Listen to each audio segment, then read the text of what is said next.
एक समय की बात है। एक गांव में एक साधु रहता था। उस साधु की एक खास बात थी कि वो साधु जब भी नाचता था तो गांव में बारिश होने लगती थी।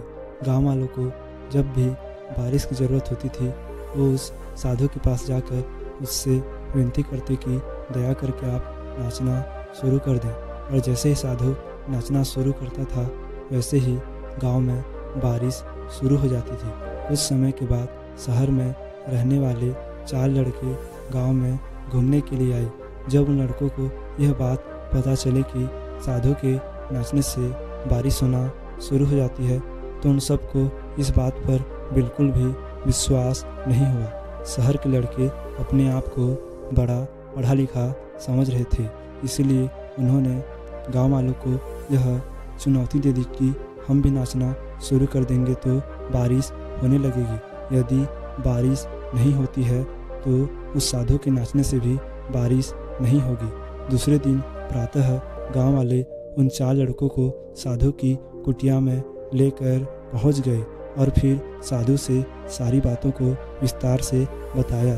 फिर उन लड़कों ने नाचना शुरू कर दिया। थोड़ी देर बाद पहला थक कर बैठ गया लेकिन बारिश नहीं हुई। कुछ समय के बाद सभी लड़के बारी बारी से थकते चले गए और शांत होकर बैठ गए, लेकिन गांव में बारिश नहीं हुई। इसके बाद साधु की बारी आई। साधु ने नाचना शुरू किया। 1 घंटा बीत गया लेकिन बारिश नहीं हुई। फिर 2 घंटा बीत गया लेकिन बारिश नहीं हुई।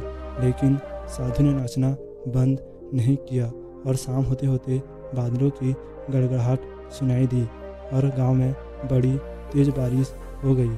शहरी लड़के यह सब देखकर हैरान रह गए और उन्होंने साधु से तुरंत क्षमा मांगी और साधु से पूछा, बाबा ऐसा कैसे हो गया कि हमारे नाचने से बारिश नहीं हुई लेकिन आपके नाचने से बारिश होने लगी।